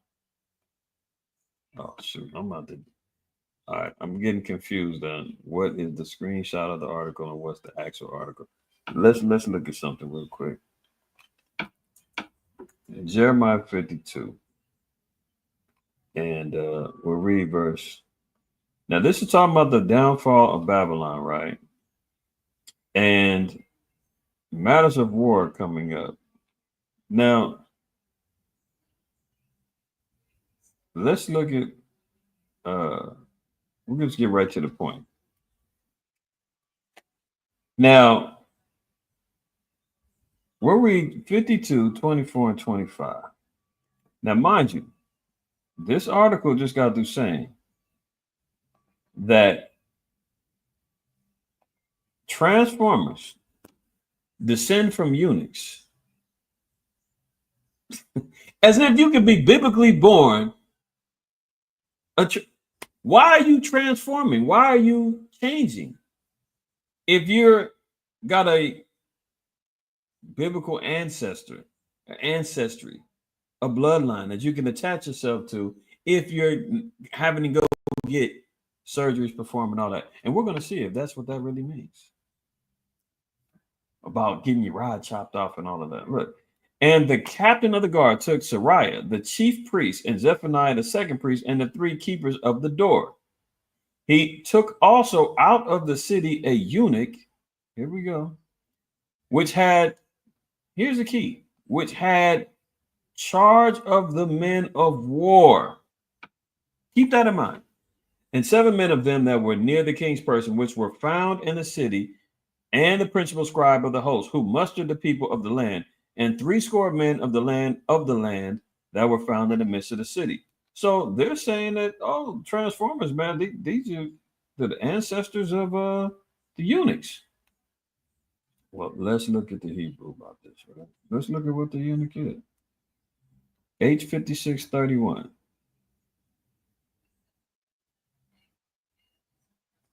An official. Look, from an unused root meaning to castrate. So this is what they're trying to run with. These are men that were standing around with their rods cut off because they didn't want to lay with women and they were just sitting out here. No. Let's read the context, because remember, what did it say earlier? That he was an officer of men of war. So this can be bypassed. A eunuch, by implication, a valet. This is like a bodyguard of women, right? So when you had men that had multiple wives, you had men that were set up to escort, watch over, protect, make sure that they, stayed chaste in their ways. No other men was popping up into their rooms, because what, the husband can't go, he's not jumping in watching every minute. What's my second wife doing? My third wife, where's she? No, he's setting up men to guard and watch over them. That was what the job of a eunuch was. But also, look, and thus a minister of a state, a chamberlain, an officer, compared to 7249. See, this is what they're out here trying to corrupt. So the eunuch was a man that didn't have a rod. What? Rab Saris, a chief eunuch, a high-ranking Babylonian official. This is a political office or a military office. It had nothing to do with him being a transformer. Well, that's the Hebrew. What about the Greek? The Ethiopian? What about it? Let's drop down in Acts 8. And let's see.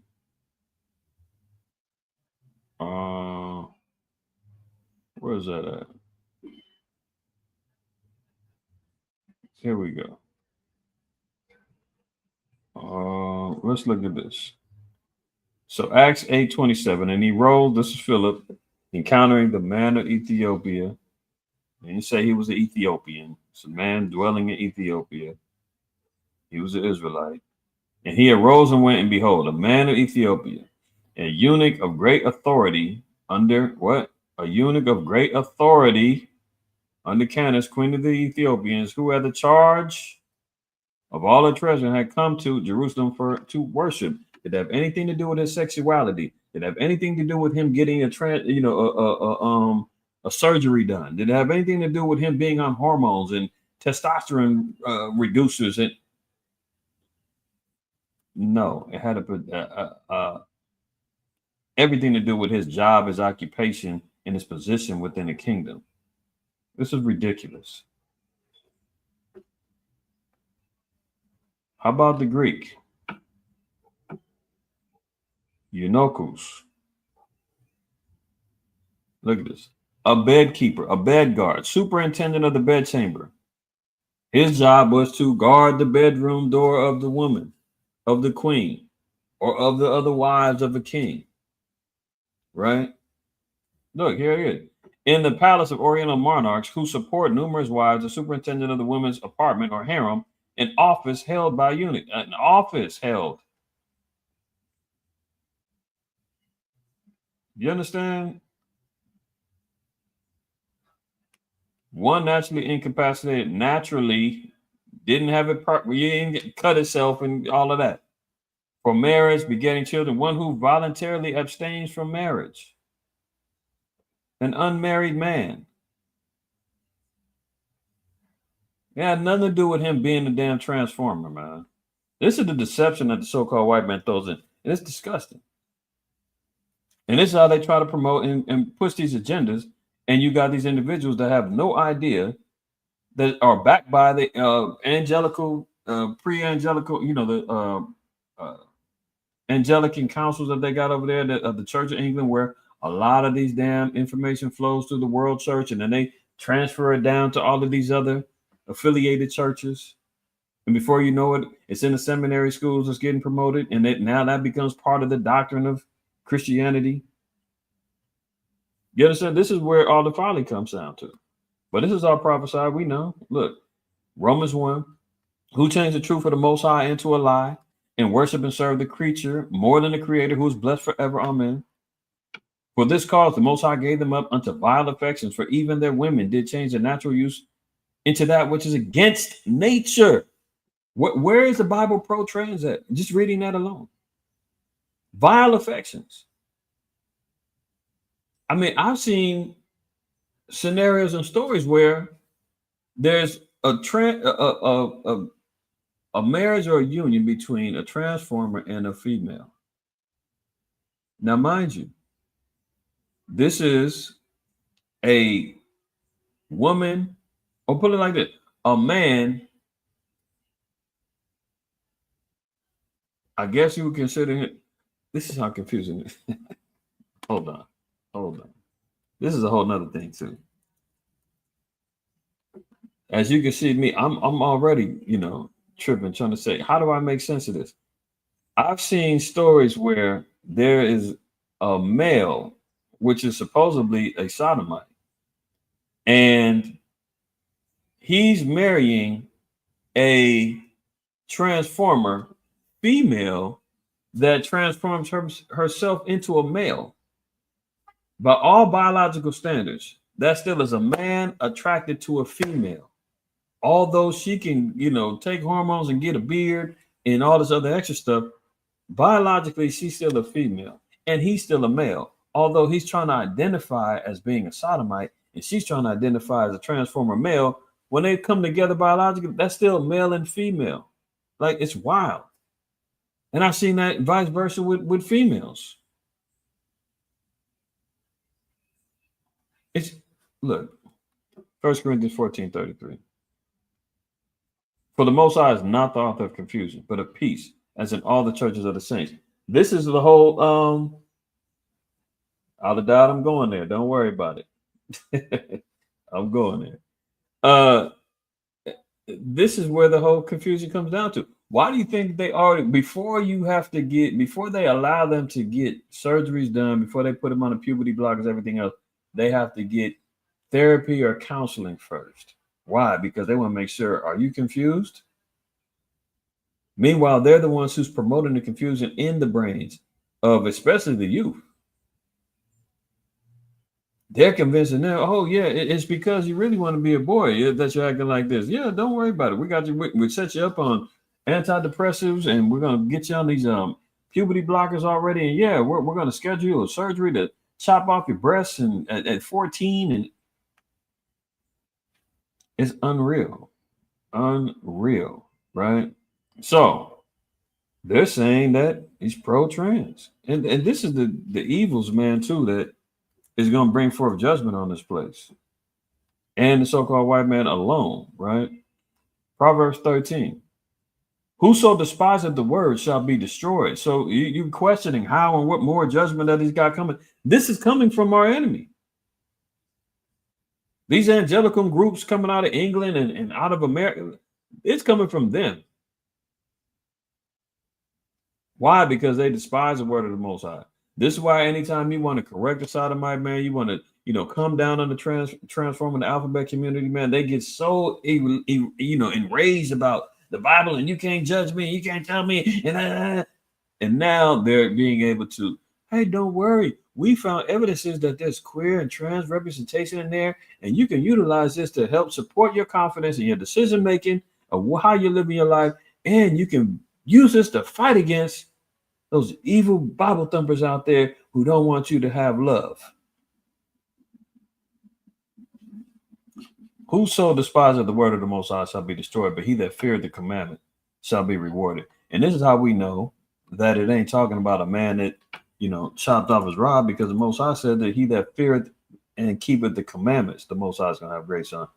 Israel wouldn't have no damn eunuchs in or a physical eunuch based upon what they're promoting. It's against the law. He that is wounded in the stones or hath his private member cut off shall not enter into the congregation of Yahweh. That's against the law. You can't there is no position that you will be able to have. The damn Arabs was doing that to us in the transatlantic slave trade. In the sub-Saharan slave trade. That's why it's so disgusting, man. When I see my brothers out here, man, pledging their allegiance to Islam, when it's like, man, bro, they was cutting your rods off when they was throwing you in slavery and imposing Islam on you, and you thinking that it's cool. That saved your life. No, it cut your seed off. You lucky your ancestors wasn't the one that didn't get hit like that. Ishmael was cutting our man's rods off, making them physical units, cutting them off in the congregation of Yahweh during the sub-Saharan slave trade. Our people was not voluntarily doing that. Men was not doing. I mean, this is wild. And another one. This is how you know they don't know what the hell they're talking about. No, Psalms 111. My bad.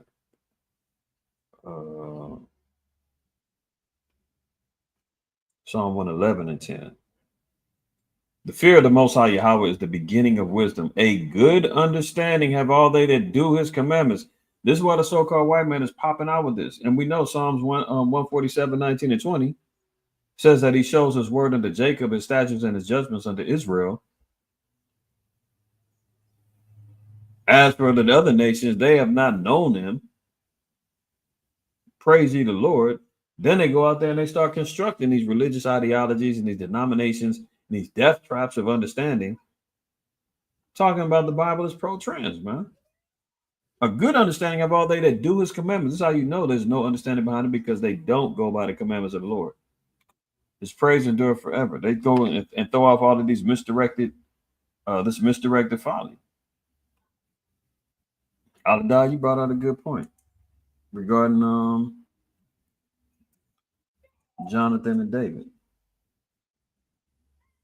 because they will go there. 2 Samuel 126. This is old ammunition that the damn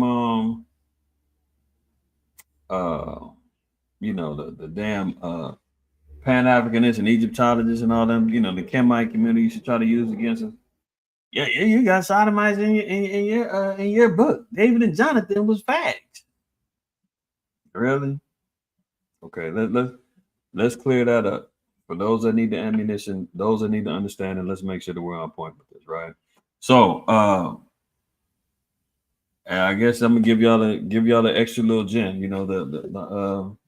My portion that I said I was gonna be doing for, maybe the next couple of weeks or so, or for our Blade Runner Feed the Lions content was regarding Bible contradictions, right? So look at this, 2 Samuel 1:26. It says, I am distressed for thee, my brother Jonathan. Very pleasant hast thou been unto me. Thy love to me was wonderful, passing the love of women. See, they was gay. They was sodomites. Look at that. What kind of love did they have? Wonderful, passing the love of a woman, right? And they'll go run wild with that. Well, for the naked eye, it might look a little shady. You might be saying, what the hell did they got going on? Let's look at this real quick. 1 Samuel 19:1. And Saul spake to Jonathan his son, and to all his servants that they should kill David. Who did Saul speak to? Jonathan his son and all the servants. Saul put the hit out on David. Jonathan had word of it. Jonathan and David was tight. They was best friends, right? Now, Jonathan is going to do what? Betray his father and commit an act of sedition, which technically he could have been put to death for that. For being rebellious. Remember, Saul was already in wickedness. So if his son was going to be rebellious and all that, why would he could have definitely put his son to death. But look at it. But Jonathan, Saul's son, delighted much in David, and Jonathan told David, saying, Saul, my father, seeketh to kill thee. Now therefore, I pray thee, take heed to thyself until the morning, and abide in the secret place, and hide thyself. So Jonathan put his reputation and his life on the line for David because of how close they were. He defied his father. What did Yahweh say? Greater love have no man than this, that a man lay down his life for his friends, not for his lover, not for his boyfriend. It said for his friend. That's a major sacrifice that we can see playing out. And we're not done. Jonathan put his life on the line for David in order to preserve and protect his brother, and the fact that he knew that his father was, descending into evil. Now look at this. They'll pull this out too. 1 Samuel 18:1. And it came to pass, when he had made an end of speaking unto Saul, that the soul of Jonathan was knit with the soul of David, and Jonathan loved him as his own soul. Look, they was in love. They were secret lovers.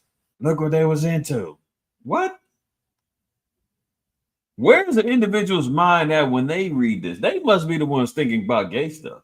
They're the ones thinking about sodomite stuff. Now notice it says that the soul of Jonathan was knit with the soul of David, meaning they was sewn together. They was tight. They had a bond that had them locked in. You know, when you talk about, man, we're locked in together. When you exchange numbers with somebody and you say, man, what's your phone number? Yeah, I got it. I got you locked in. Meaning what? Now we're in communication. Now we're close knit, right? This is what we're talking about. Yeah, Khan, exactly, Mama Khan. These individuals are out of control, man. So it says that Jonathan was knit with the soul of David. Okay, meaning they was locked in. They was tight. Let's look at Genesis 44 as another example. And this is going into the history regarding the famine that was going on in Canaan, the 12 sons of Jacob having to go back into Egypt. Joseph is the head at this point. He sent them out with grain. He told them, come back, bring your young brother. He asked them if they had any more kids. Remember, Joseph and Benjamin were the only sons of Rebekah. So he's looking for his younger brother, right, that they share the same mother with. He said, man, if you got another brother, he said, yeah, we got a little one, but he's back at home. He said, man, well, come back, bring your brother back. And they didn't want to bring him back because they thought that, Joseph was going to keep him or imprison him or whatever. But let's continue on. Okay. So we'll start at 25. It says, and our father said, go again and buy us a little food. And we said, we cannot go down. If our youngest brother be with us, then we will go down, for we may not see the man's face, except the youngest brother be with us. So that was the stipulation. If they had to go back to get more grain and food, they had to bring Benjamin with them.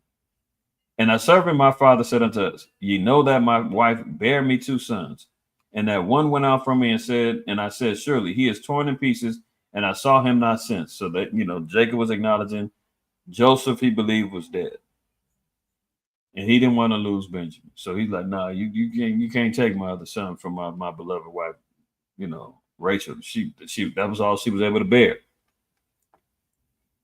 Continuing on, it says, "And if ye take this also from me, and mischief befall him, ye shall bring down my gray hairs with sorrow to the grave. Now therefore, when I come to thy servant my father, and the lad be not with us, seeing that his life is bound up in the lad's life." What does that mean? Remember we just got to read Jonathan's life was knit together with David. Now we're seeing also, it's talking about Jacob's love for Benjamin. It says that his life is bound. They're intertwined. They're locked in together. He would die if he lost his son. Seeing that his life is bound up in the lad's life. Look, it shall come to pass when he seeth that the lad is not with us, that he will die, and thy servant shall bring down the gray hairs of thy servant our father with sorrow to the grave. So when he's saying that they're knit together or their life is bound together, meaning that they're locked in together. There's a relationship that far exceeds any other.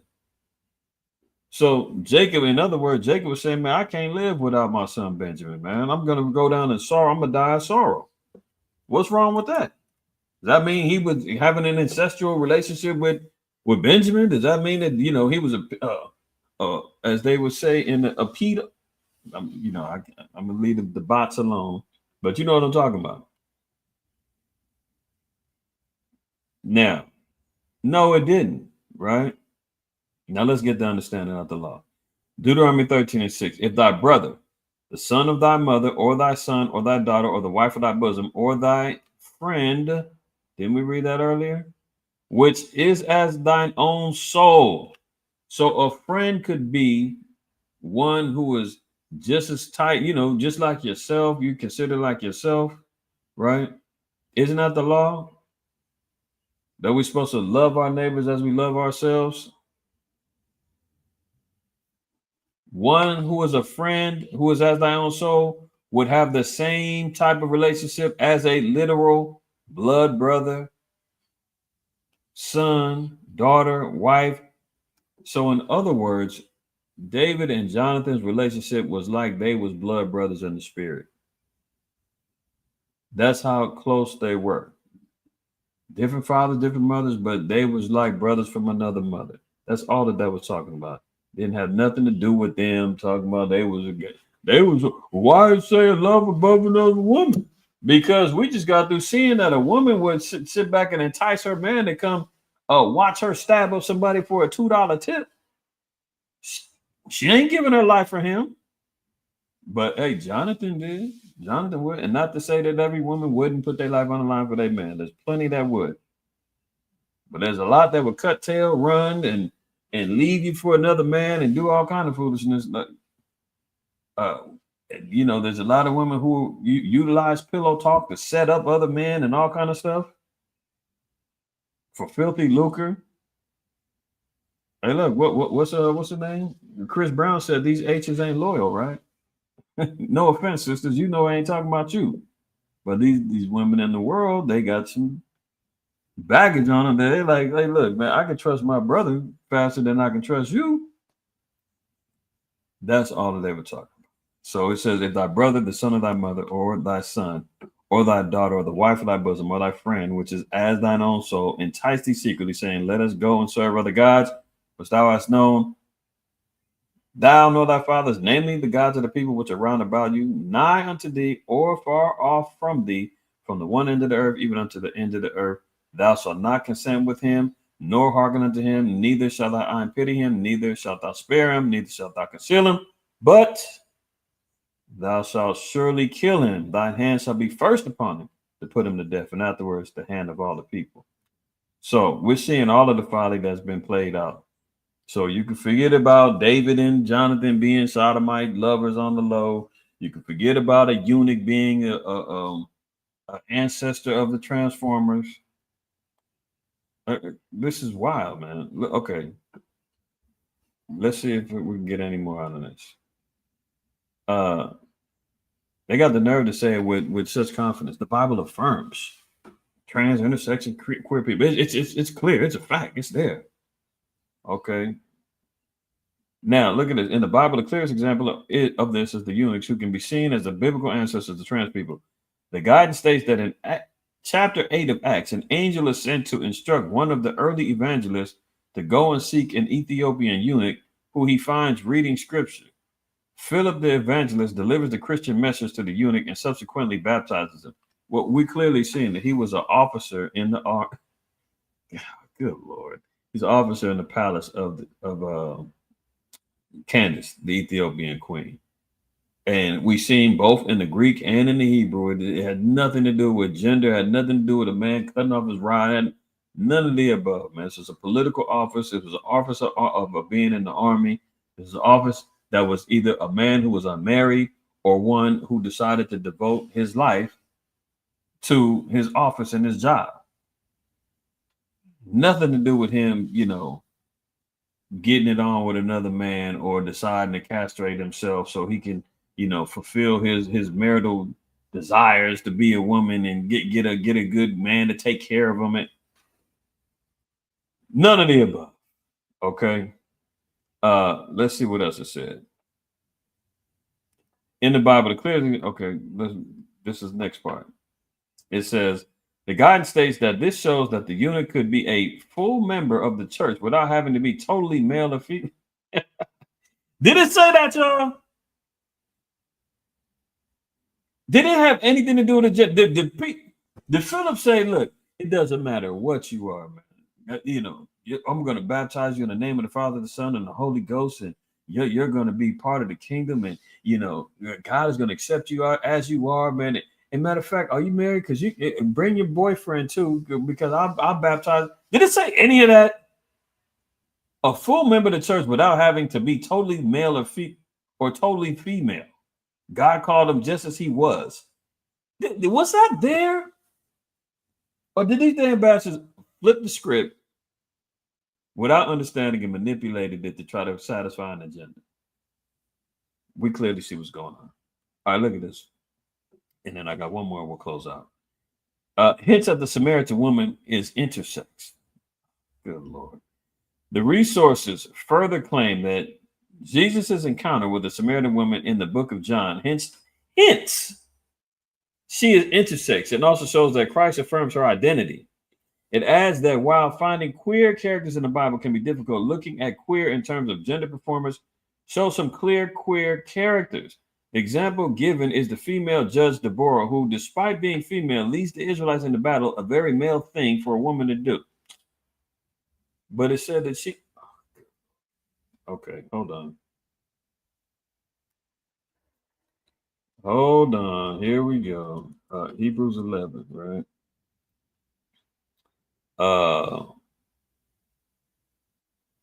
Let me find that. Abraham, Joseph, Moses.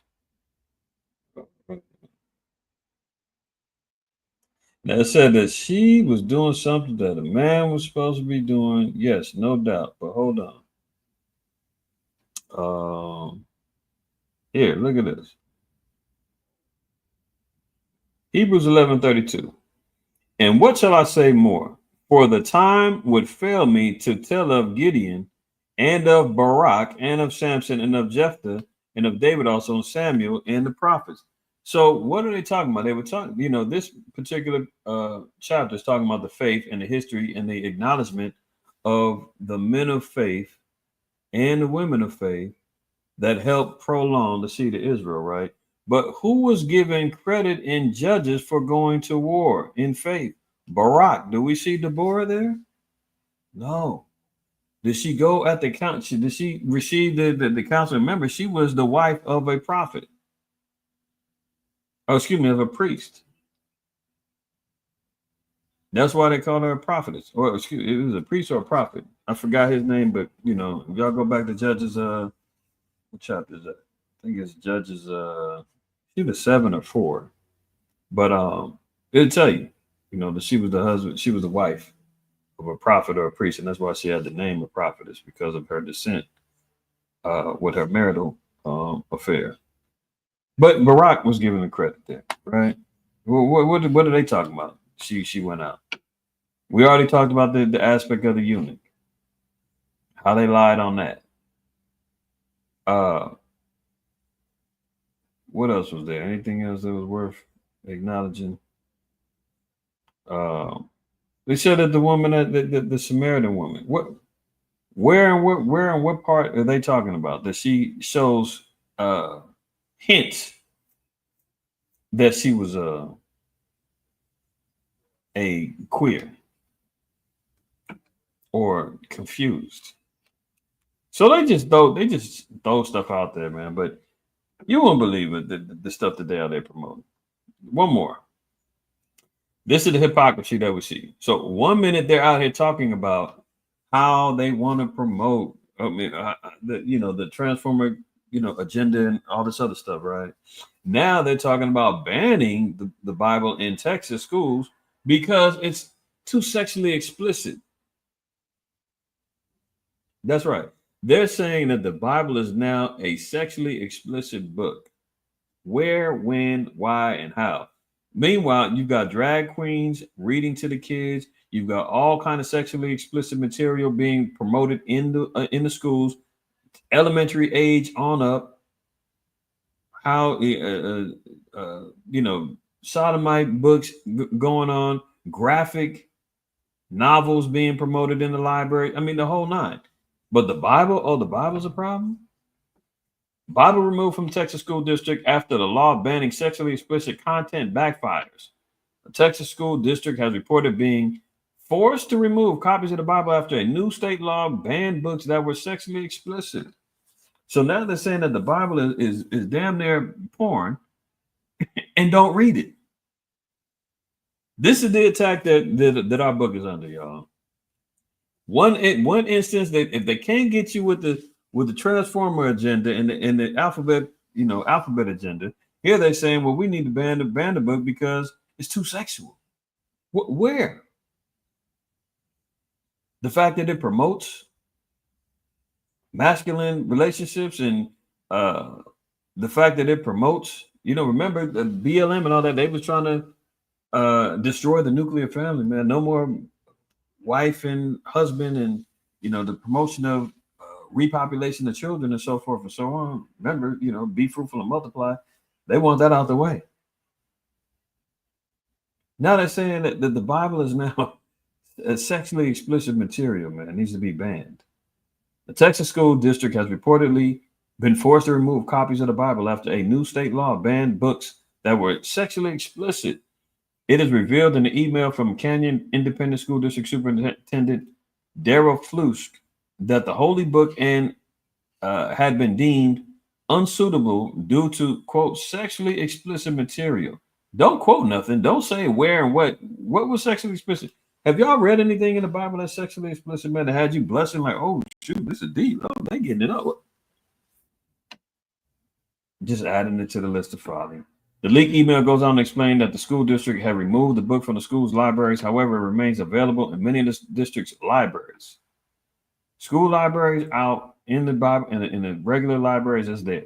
House Bill 900 has passed during the last legislative session, establishes library standards that restrict content in school libraries. From HB 900 section 3321, library standards in this section, sexually explicit material means any communication, language, or material, including a written description, illustration, photographic image, video image, or audio file other than library material directly related to the curriculum required under section 28.002A that describes, depicts, or portrays sexual conduct as defined by section 4325 Penal Code. He added, this is a standard for library content, prohibits books that have one instance of sexual content as described above. So the Bible now is sexually explicit, which means that it has a written description about sex, an illustration, photographic image, video, audio file. What we know is none of these. What written description in there? Did they have anything outside of the scripture saying that such and such laid with this one?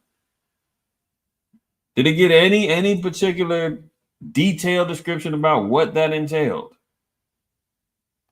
But if anybody's questioning whether or not they're coming for our book, or they trying to get rid of it, you see the groundwork being laid down. It's disgusting, man. It's disgusting. There you have it, man. There you have it. And if you're not shocked at what they're saying about the Bible, man, something's wrong. Something's wrong. If you saying, what's wrong with that? I mean, that's cool. Yeah, the Bible is sexually explicit. Well, the Bible is pro-trans. You're on the wrong channel. Goodbye. Goodbye. All right. I want to give all praise, honor, and glory to the Most High, Yahweh Shai, man. I prayerfully, man, everybody has a blessed Shabbat, man. Continuing on. We've got day 5 coming up this evening of the Feast of Dedication. For those who are celebrating with us, man, looking forward to seeing y'all. Last night, day 4. We're still in day 4 right now. We're in the day portion of 4. But it's been a blessing. Prayerfully, everybody has a continual blessed Sabbath, day of dedication. And we're going to do it again, Lord willing, in the near future, man. All praise, honor, and glory to the Most High, Yahweh Shai, man. Always remember, fear the Most High. Keep the commandments. Don't shoot the messenger. Hey, I'm just the one showing you. They trying to promote. The Bible is pro-trans, man. LGBT, they about to try to take possession of the book. And if you don't like it, they'll just ban it. Wild stuff, man. Shalom, salute and shalom to the family in the house, man. If I missed y'all, didn't salute you earlier, man. Shalom to all of y'all, man. We're going to get up out of here, man. Be well. Shalom.